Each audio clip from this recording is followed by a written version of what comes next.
What is the worst thing that you have ever done? Something that you're probably ashamed of. Now imagine that everybody knew about it. Your friends, your parents, your colleagues. We would hate for the world to judge us based on the worst things that we've ever done, yet we judge others in exactly this way every day. For our own behaviors, we see the context, the complexities, we see the difficulties, but for other people, we just see the outcomes of their behaviors. And that leads us to label people with all their complexity with one single heinous term: murderer, thief, liar, pedophile, monster, evil. It's urgently time for empathy. It's time for us to give humanity and understanding back to a population that we too often deprive of both. So first, do you think that you are evil? Now, when I ask people this question, of course, everybody says, well, no, I'm a good person. Because guess what? We all seem to think that evil is something that other people are. People like Jeffrey Dahmer, people who abduct, rape, murder, dismember other individuals. Jeffrey Dahmer was a notorious serial killer, and it's easy to see someone like this and say, I would never be capable of those kinds of things. Until we are, because some of us do. Now, the question here is, why do we forget the underlying humanity? When it's our turn to be the monsters, again, we see the nuance. We have an explanation. But for others, we don't see the same things. With Jeffrey Dahmer, for example, he kept pieces of his victims. Now, this sounds like an atrocious thing to do, and it's not an excuse, but as a partial explanation, when asked, why did you keep body parts from your victims? He said, I was so lonely, I didn't want them to leave. Now, when we think of evil, we also think of torture, and we think of situations like Abu Ghraib, where human rights violations happened in a confined military space, and people were found taking pictures and posing gleefully next to individuals who they were torturing, who they were sodomizing, who they were murdering. Now, when this came to light, the public said, no, it's not a systemic problem, it's a few bad apples. It's really easy to do this, to say, no, it's not a system of oppression. It's not a system that dehumanizes the people we come in contact with. It's not problems with levels and ranks. No, it's that person. It's that sadist. But when we look a bit deeper, we find that there are structures and systems in place that make it significantly more likely for us to commit heinous acts in certain situations. And then, of course, there's stereotypical versions of evil. We think of evil scientists. We think of a murderer who's laughing while he's killing his victim. We think of evil clowns. Now, these caricatures have to die. Because what happens when we oversimplify a complex issue like human atrocity in this particular way, it makes it seem as though it's something that we can spot. And it's something that is so different from us that we shouldn't even try to understand it.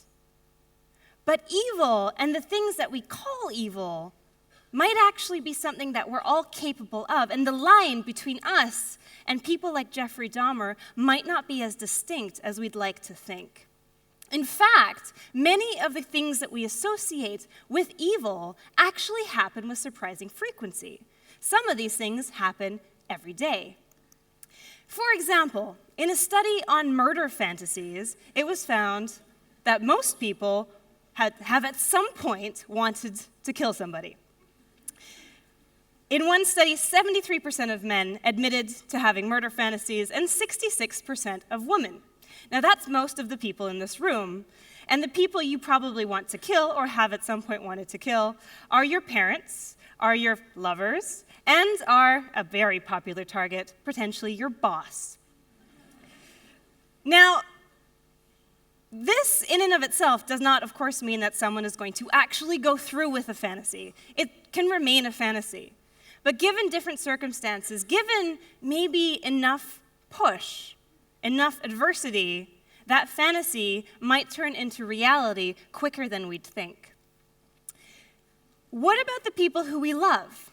When we think of psychopaths or serial killers, we say, no, well, how could that person have possibly killed or been aggressive to someone they love? But in a study of long-term relationships, it was found that 35% of people within these long-term couples said that in the last month, they had acted aggressively towards possibly the person they love most in the world. Aggression isn't limited to serial killers. Aggression is something that's actually quite a normal part of the human experience. Another thing that we associate with serial killing, that we associate with the word evil, is a propensity for, well, sexual deviance. Now, we might have the stereotypical picture of someone sadistically tying someone up and having gratification sexually or otherwise from these situations. But once again, research shows us that actually, when we look at how many people enjoy bondage, enjoy either dominating or being dominated in bed, we get to about half of the population. In one study, 46.8% of individuals had not just said that they'd fantasized about BDSM activities, they said that they'd engaged in them. So if you look at your neighbor, who knows what they're doing at home? But it does lead us to rethink what it actually means when we're trying to differentiate and find those particular factors that identify someone who is a wrongdoer, who's an evil monster. And maybe those fall apart when we start to look deeper. Maybe even some of those things that we label as characteristic of evil individuals are actually quite mainstream rather than being as deviant as we sometimes think they are. Here's another example of everyday evil. Most of us eat meat. Now, if we were to walk by an animal on the street that's being tortured and murdered by an individual, we would be appalled. Now, 70 billion animals are currently living in factory farms, experiencing, as far as we know, essentially that, being tortured and murdered and ending up on our plates. Yet, knowing that doesn't necessarily stop us from contributing to that kind of gross violence. Because guess what? Not just are humans, well, pretty bad at having insight into the harm that they themselves might be causing, but we're also really good at hypocrisy. Finally, if we talk about money, money changes our relationship with morality. When you look at research on even just introducing cash into a situation, we see that people act differently. But there's also some things that we consider taboos, things that we would never trade for money. For example, if I said, how much would it cost to buy your kidney? You'd say, my kidney's not for sale. If I asked, how much would it cost to sleep with you, to have sex with you? You'd say, my body is not for sale, but your body is for sale. If you go to work, if someone pays you for your time, for your health, and potentially for your body, that's exactly the exchange that's happening, except we often don't see it as such. So what I'm trying to say is that probably we're all heathens in some ways. We just don't think about ourselves that way conveniently. And so the big question here, as a criminal psychologist, as someone who has studied why people do bad things, make bad decisions for more than a decade, I have a few favorite theories as to why we act in these ways. And one of the theories I don't like is the testosterone assumption. If someone comes up and tells you, you know why this person committed this atrocity? It's because of their high testosterone. Please tell them to go away. Because the link between testosterone and aggression has long been overstated. Last year, there was a review article which showed that actually the correlation is quite weak, and we might even have it backwards. Actually, it might be that increased aggression leads to increased testosterone, rather than increased testosterone leading to increased aggression. And on top of that, it stereotypes men as aggressors, which I think is a really damaging thing to do. So let's talk about the theories I actually like. First, I like the brain. Bad brains can lead to bad decisions. Now, one of these brains is the brain of a psychopath, and the other brain is one of a normal control. Now, what we see is that the psychopath is missing activity both in the part of the brain that's responsible for good decision-making and in the part of the brain that's responsible for empathy. Now, this means that it's much easier to hurt somebody and to make bad decisions, because if you don't feel the same things that the person you're aggressing against feels, it's easier to aggress. But of course, it's not a sufficient explanation. It just makes it more likely, it makes it easier to do harm to others. So a second theory, a second factor that we need to consider is personality. Now, people like to talk about psychopaths, but there are other types of personality characteristics that we know are associated with increased levels of behaviors we might label evil, including narcissism, including sadism, and including Machiavellianism. And together, actually, these also exist on what's called a subclinical scale. That means that you might not have a diagnosis of a full-fledged, for example, psychopath, but you might meet some of the criteria. And if you meet some of the criteria for all four of these, then you are significantly more likely to harm other individuals. I mean, this is also where we can think of like corporate criminals, people who might do okay in normal society, but who are really kind of assholes. I call these the asshole chromosomes. Anyways, the dark tetrad, again, in and of itself, isn't sufficient to explain bad behavior because it also doesn't absolve people of, well, basic responsibility. And just because you're worse at making decisions or you're more likely to make bad ones doesn't mean you have to do them necessarily.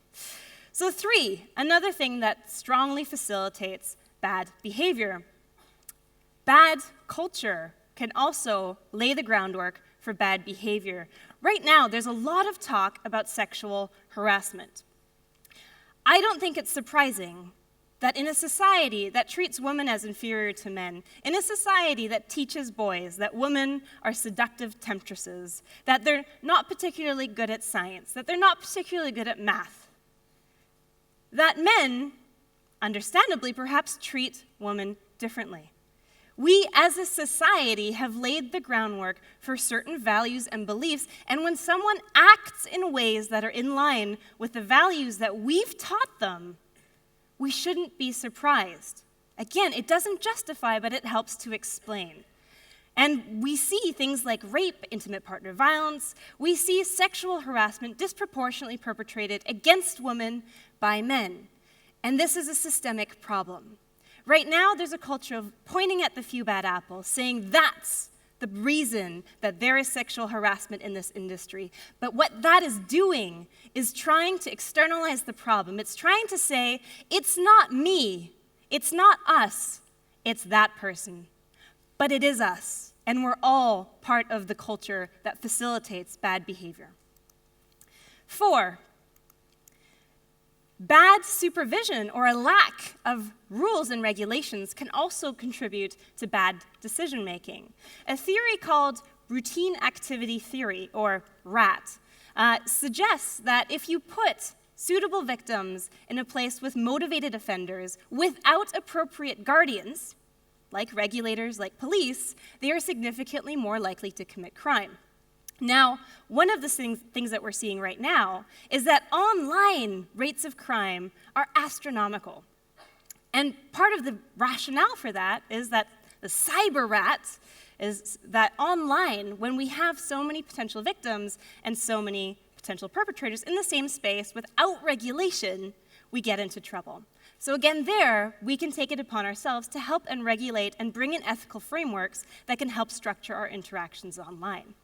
But my favorite theory of all, that I think really helps explain the worst kinds of atrocities, that helps explain the Jeffrey Dahmers of the world, that helps explain why people in military situations can do awful things, why humans are capable, good, normal humans are capable of genocide, is dehumanizing people.